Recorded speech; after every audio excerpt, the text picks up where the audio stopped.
Welcome. We're going to be talking now about the features of religion. These are things that we can say that all religions have in common. And this is what we need to do before we can begin to write a definition of religion. We need to know what all religions have in common. So we're going to start out. If you have the features of religion handout printed out, that will be good. If not, I will go ahead and project them on the screen here as we get started. First of all, we have a quote from Paul Tillich, a very well-known scholar and theologian of religion. Religion is the state of being grasped by an ultimate concern, a concern which qualifies all other concerns as preliminary, and which itself contains the answer to the question of the meaning of our life. Ultimate concern. We talk about a higher power sometimes.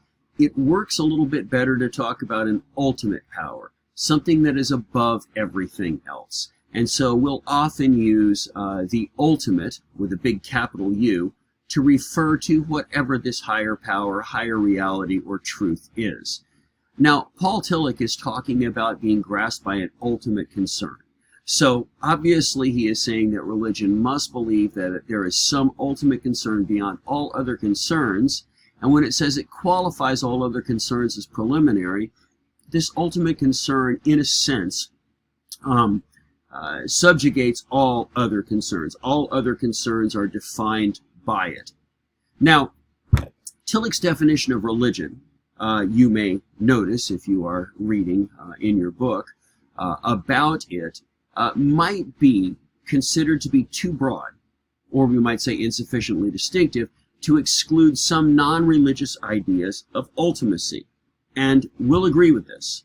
But let me just say that Tillich, I don't think, is trying to be comprehensive in his definition here. I don't think he's trying to say that every value system that has some kind of ultimate concern is therefore a religion. I think he's trying to point out in his study of religions that the one feature that they have in common and the one function of religion more than anything else has to do with this idea of ultimate concern.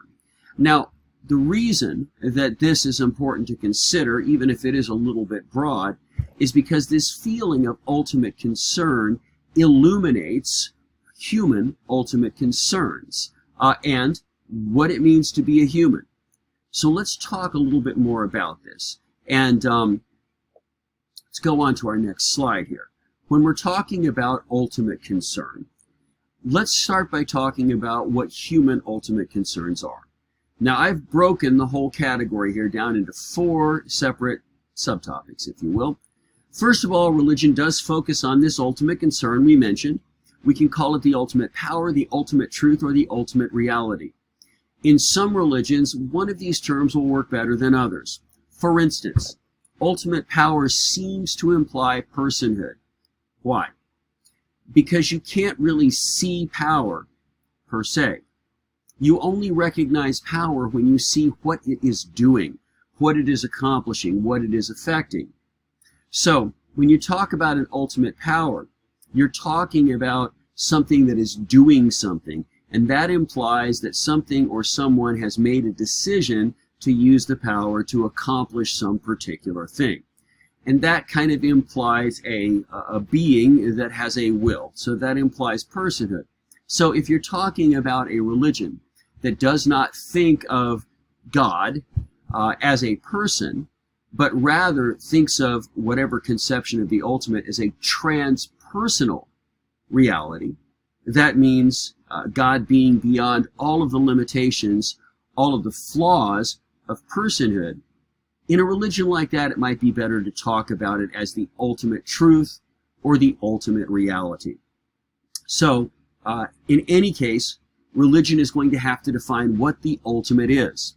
Secondly, religion addresses human ultimate concerns, including existential concerns deriving from self-consciousness and self-transcendence, one of which Tillich identifies as the question of the meaning of our life.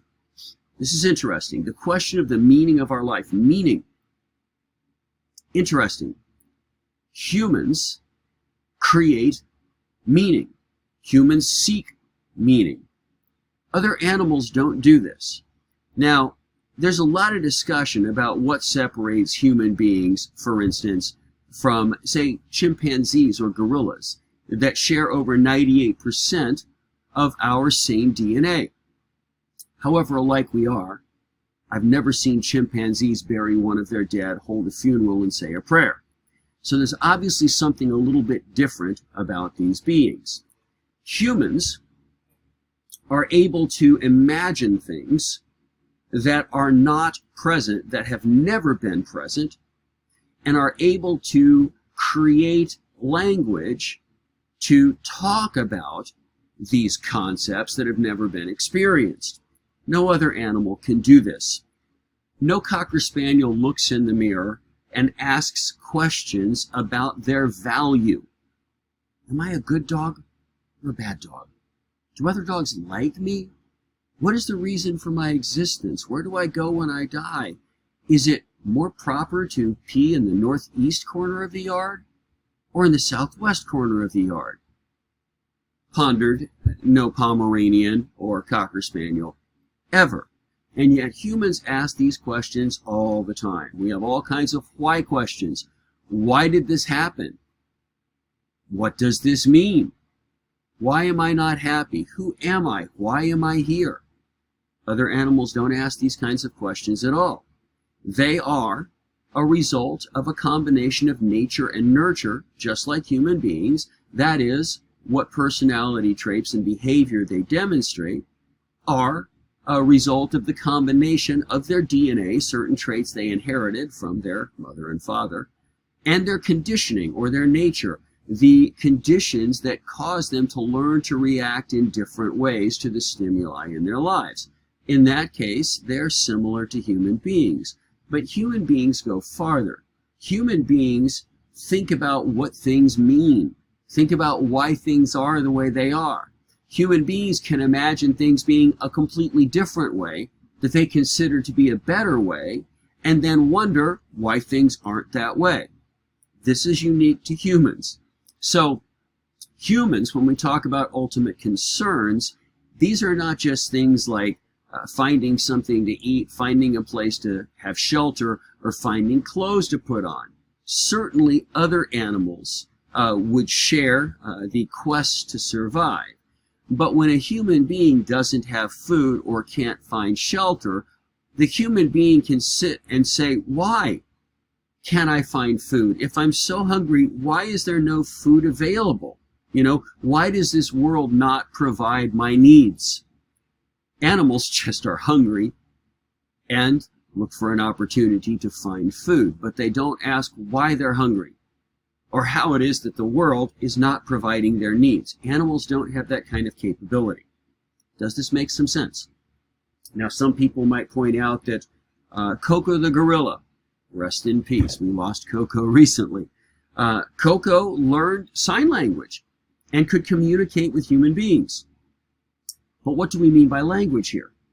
There is a difference between signs and symbols. There's a difference between signifying or significance and symbolism. A sign, as we will define it here, represents something that exists that we have experienced. But we often use symbols, humans use symbols, to refer to things that we've never experienced, but we speculate must exist. And yet, because we've never experienced anything like these things, we can't use our words, our concepts, to define what they are. So we use symbolism to talk about what they're like, whether it's metaphor, simile, allegory, analogy, parable, or whatever. In this course, I'm not going to require you to tell me all the differences between these different literary forms, but suffice to say, we think about things we've never experienced, wonder what they're like, and use language and create symbolism to talk about what they're like. This is something no other animal does. Coco has had ice cream numerous times, usually at a particular time of the day. And when Coco receives ice cream, somebody makes the visible sign for ice cream. And now Coco when it's approaching that time of the day when Coco wants ice cream, Coco can initiate the conversation by making the sign for ice cream. But that's only because ice cream is a concrete part of Coco's existence. It's experienced before, and Coco expects to experience it again. Thus, it is a sign of something. But symbolism, again, goes beyond that. Symbolism is trying to attach meaning to things we've never experienced.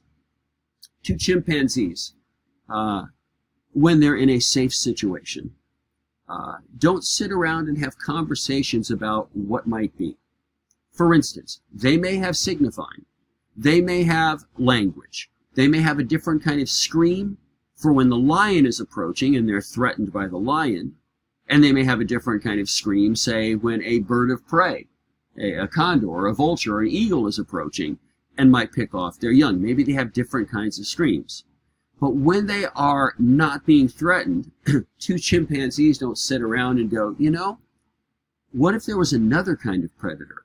What if it was like a lion, but it came in the sky and it had wings? Shouldn't we have another kind of scream if that happens? And now they've created a concept they've never seen before, and they come up with a particular kind of scream to represent that thing that they've imagined. Chimpanzees are incapable of doing this, needless to say. Only humans can do this. Only humans imagine things that don't exist. Only humans ask, why are things the way they are? I used to have two little Pomeranians a long time ago. And my ex-wife we were both very sad when the little girl died at 13 and a half from cancer. And the little boy, who ended up living another 3 years at least, maybe 4 years more, had always been around the female, his partner. And he was quite a bit lost when she passed away. And I remember my ex-wife saying, poor Sebastian, he misses Angel. Check. He does. In his own way. Poor Sebastian, he's feeling lonely. Check. He is, in his way. He followed us around and wouldn't leave us alone. He became our shadow. There was something missing in his life that left him feeling, on his own level, a lack of security. But then she went on to say, he wonders where Angel has gone. Now you're wrong. Pomeranians don't wonder. They don't ponder when something has gone out of their life. Where did it go? We like to think that. We like to attach human characteristics to our animals. If we come home later on one day and your pet is sitting by the door looking frustrated with you, we like to think that the pet is going, why were you late? Give me a reason. Maybe that brings some kind of fulfillment to us to think that we have that kind of relationship. But however much our pet loves us and depends on us, our pet does not ask why. Our pet is not sitting there thinking about possible reasons we could have been late, looking for an answer to the question why. Only humans do this. And here's something else that only humans have, and that is a concept of their identity. A concept of their identity, self-consciousness, we call it. And going along with this is another peculiar quality we'll call self-transcendence. I can, in a sense, step outside of myself, look back at myself, and behold what kind of person I am. And ask myself, what do I look like? You know, am I a good person or a bad person? What kind of qualities do I have? What do other people see when they look at me? And I can make value judgments as to which part of me, that is, my image of who I am, I like, which parts I don't like, which parts I'd like to change, which parts I feel like I ought to change, which parts I feel like other people might want me to change. And again, these are things that human beings can do that no other animal can do. And we drive ourselves crazy because we can do this. We're always looking at ourselves, trying to make value judgments about ourselves. And we're making value judgments about everything else. We're trying to figure out what everything means. We're trying to figure out what kind of value we should attach to different things. And how do we do that? We do that by looking at how they affect our self-image. Things that increase my sense of value, I conclude are good things. Things that validate me, my importance, my need to exist. Now, this can also include people that I love, because people that I love are a big part of my life and my ultimate concerns. If I see that good things are happening to people that I love, that also is something I am going to conclude is a good thing. Not just because it improves their self-consciousness, their value of themselves, but it also improves my value of myself, because in some sense, if they're my children or my spouse or whatever, I'm looking to them to validate me. I'm looking at them to bring meaning and purpose into my life. And so I am very much zealous of their health, of their well-being, because they are providing an important function in my life. We all define ourselves through relationship. And so we like to be in relationship, in situations, whether it's employment or friendship or family or whatever, situations that validate our existence, situations that confirm our value, that make us feel good about ourselves. And we try to put ourselves in those situations. We try to stay away from situations that demoralize us. What's it like to be in love with somebody? Someone who validates you like no one else ever has.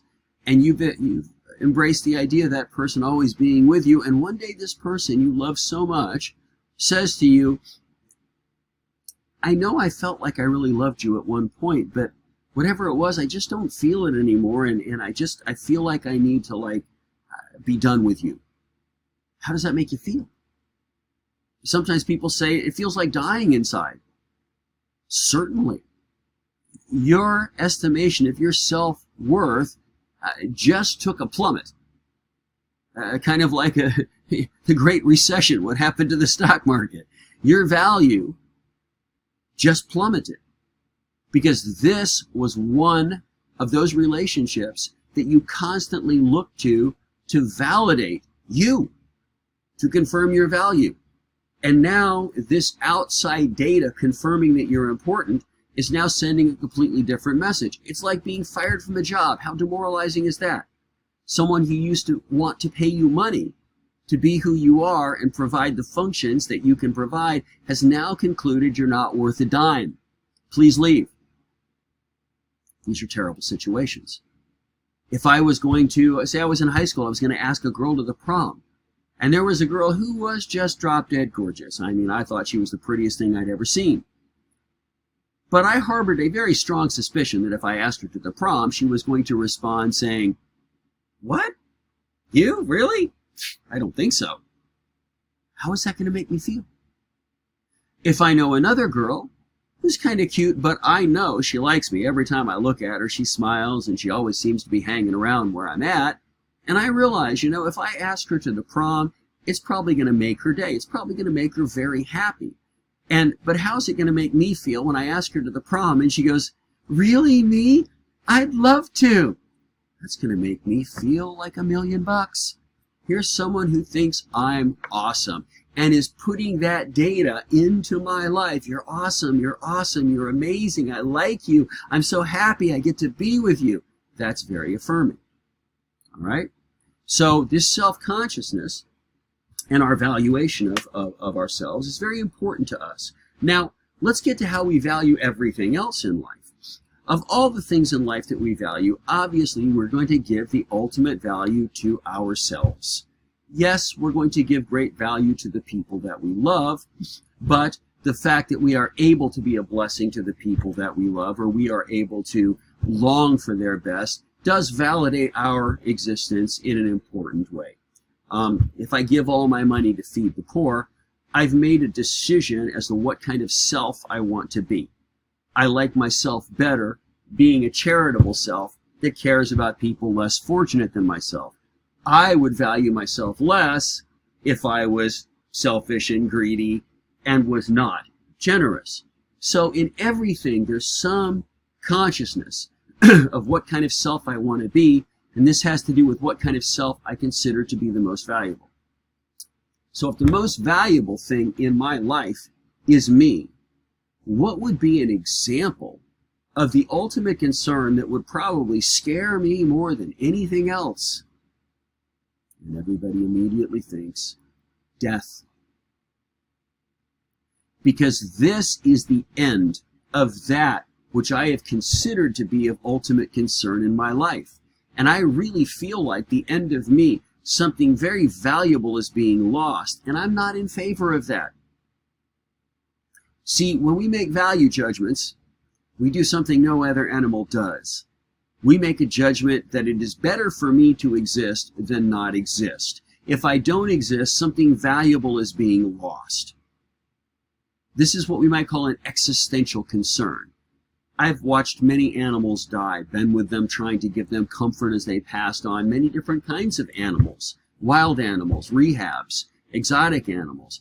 None of them go through an existential crisis when they're dying.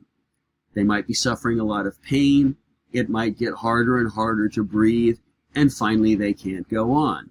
But none of them are asking, why now? I had so many more things that I wanted to do as a raccoon or as a skunk or as a cocker spaniel. So many other trees I wanted to climb, so many other corners I wanted to pee in. Why do I have to die now? Said no animal ever. They don't experience the same kind of existential suffering and anguish we do. And one of the things that causes the greatest existential suffering and anguish is contemplating the idea of ourselves, that is, my self-image, the way I understand myself to be, this ultimately important thing coming to an end and existing no more. That bothers me deeply. Now let me say one other thing. We're not really just talking about death. We're talking about ceasing to be. What's the difference? Imagine a wonderful woman. She's a great-grandmother. She's a Christian. She loves Jesus. She's on her deathbed. She's surrounded by her family, and she is happy. She is dying in perfect peace. And everybody thinks, man, I want to have that kind of peace when I die. I want you to understand, though, this Christian great-grandmother is not dying in perfect peace because she has accepted the fact that she will no longer continue to exist. And she's okay with that. No. She's dying in peace because she believes she will continue to exist, albeit in another form. I want you to understand that's a very, very big difference. Being okay with ceasing to be is very different from just having peace because you think you're going to continue to be. We're going to talk an awful lot more about this when we get to Theravada Buddhism. Because of all the people I've studied, Siddhartha Gautama, the Buddha, really does a better job of kind of nailing this this aspect than perhaps anyone else in terms of the religious leaders that we're going to study. But for now, I'm going to leave this, and let us just say that one of the ultimate concerns all people have is ceasing to exist. Now, we're talking about healthy people. Obviously, unhealthy people who are damaged in some way, whether it's a primal wound when they were a child or whatever, might make decisions that are not natural. For instance, we're social beings, but someone who's been very wounded might decide to go off and live by themselves for the rest of their life. So, yes, we can give exceptions to the rules here of common human behavior, but if we're talking about healthy human beings who have had healthy experiences in relationships with other people, they're going to want to continue to experience healthy relationships with other people. So we're talking about normal, healthy human beings, if you will, not people who are excessively damaged or psychopathic or whatever. And certainly we've seen a lot of people like that today. So that's a huge ultimate concern. And if you think of your lifetime as having a beginning and having an end, then this ultimate concern that usually comes up number one is at the end of your life. And the closer you get to it, that is, the more you have to think about it, the more it bothers you if you haven't dealt with it. Another ultimate concern that really goes along with this, and this is the second we might call framing concern, would be the answer of origins. Where did I come from?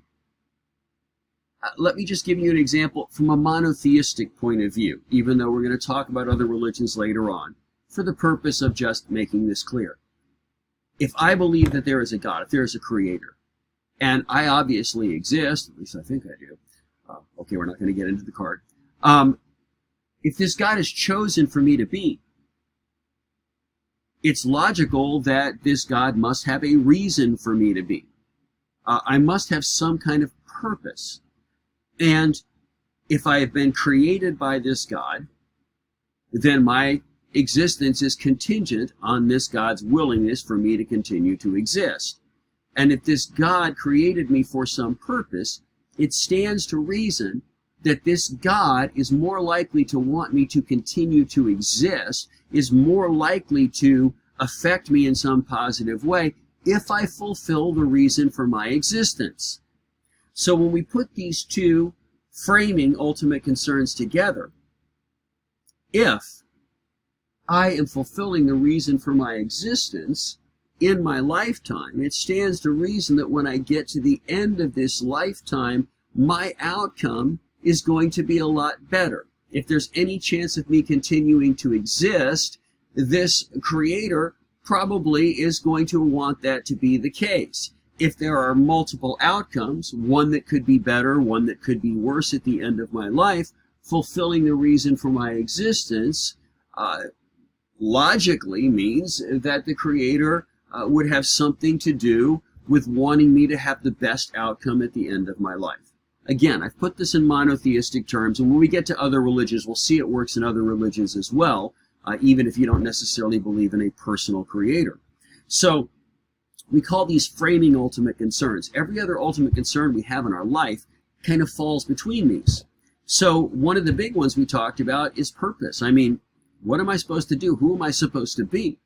And this is pretty crucial. Other animals don't ask, who am I supposed to be? What am I here for? What is my purpose? We anguish over this kind of thing. And we think a lot about how we should be acting. Ethics is a big part, obviously. If you are religious, what kind of person am I supposed to be? How am I supposed to affect other people? This is something that's going to affect me deeply. And not only in how my life ends up, but also in how I think of myself in this life. If I feel like I'm fulfilling the reason for my existence, I'm going to be a lot more confident in my life, and I'm going to like myself a lot more. I'm going to be able to value myself a whole lot more highly if I think that I am living in a way where my creator is going to value me. Again, putting it in monotheistic terms. So in between these two bracketing concerns, what are some other examples of ultimate concerns? Well, first, we could certainly say health. And not just physical health, but obviously emotional health, spiritual health. The less healthy I get, the more I have to focus on my demise. The sicker I get, the less strength that I feel. The harder it is to breathe, the harder it is to get around, the more I have to accept the fact that I am going to cease to be in a physical sense. Emotionally, it's the same thing. I mean, the more I am just beat down to nothing emotionally, the lower my value drops. In a sense, that's my emotional health getting to such a low point to where, in a sense, I'm contemplating death existentially. And we talked earlier about demoralizing versus encouraging or validating experiences. And how sometimes to be very demoralized, it can actually feel like you're dying inside. So health is very important. Another thing we mentioned, we're social beings, and we validate ourselves in relationships. So obviously, relationships that validate us are very important to us. Some people are very focused on career and establishing their value that way. Other people are focused on friendship, romantic relationships, family. Children are huge. I mean, children validate the importance of your existence like nothing else, perhaps. So these are very important issues as well. Success. Success is huge. Now I'm going to throw a whole bunch in the same category. Success, joy, happiness, a feeling of fulfillment, meaning and purpose in your life. All of these kind of go together. Now, one of the things that's a problem here is that in our society, we have certain ideas that we're taught about what success looks like. And we're also taught even if it is implicitly at times, that the more successful we are, the happier we're going to be, the more fulfilled we're going to feel. And so we need to examine this. First of all, in our society, what would be considered success? Well, obviously, money comes to the top of the list. Is money an ultimate concern? Of course it is. It may not seem like it's something that's spiritual, but if religion is going to deal with human beings' ultimate concerns, it has to deal with everything that's important to us. So do all religions deal with the aspect of money? Yes, in depth. Sex, is that an ultimate concern? For most people, it's huge. Do all religions deal with the issue of sexual relations? Yes, in depth. They tell you what it's for, when it's okay, when it's not okay. So anything that's an ultimate concern, religion is going to have to deal with. It's going to have to deal with it in a way that works for its adherents, or it will cease to be a relevant religion. And we kind of talked about this a little bit in a previous lecture here, I believe. So, success, money, it gives me greater power, and power is another symbol of success. The fact that we are in demand, the fact that we're popular, the fact that we're famous, the fact that other people, many other people, affirm our value and put us up on some kind of pedestal, that also is seen as success. Okay? Beauty. I mean, the fact that people look at you and the way you look, the way you act is altogether pleasing to them. In fact, that people might want to be like you. That's also seen as success. Now imagine people that have attained all of these levels of success. They're beautiful. They're rich. They're powerful. Everybody loves them. Everybody wants to be them. Everybody wants to know them. They're in demand. And you think, man, that sounds like a wonderful existence. Then why, when we think of all of the people that have attained these things, do some of them seem to be even more miserable than we are? Apparently, attaining all these things that society equates with success that are supposed to make me happy don't always make me happy. How many movie stars, I mean, do you see that are in and out of rehab for substance abuse because they just can't seem to be happy with reality the way it is? How many of them have a difficulty staying in a meaningful relationship for any period of time? You know, how many of them exhibit embarrassing antisocial behavior? Clearly, attaining all these things isn't necessarily going to make you happy. There are some people that have a lot that are happy and a lot of them that are miserable. There are some people that have very little of what society considers to be accompanying success, and yet they're very happy. And there are some that are very miserable. So, clearly, society is giving us a wrong idea of what success and happiness is. Nonetheless, to feel successful, to experience happiness is clearly an ultimate concern, and it's something religion has to weigh in on. And all religions do tend to weigh in on the fact that if you buy into society's ideas about what success is and what happiness is, you will not have the highest quality of life that you can have. You will be missing something that you need to experience ultimate joy and fulfillment. All religions kind of address the artificiality of the world that humans create, human society and culture. So again, success, sense of well-being, sense of fulfillment. We could talk about many others, I'm quite sure, but I think this will do for the conclusion of this particular segment. In the next video, we're going to finish this issue on ultimate concern, and we're going to talk about number 3 and number 4, human experience and human relationship to the ultimate. So thanks for listening, and you'll be tuning right back in. I'll see you soon.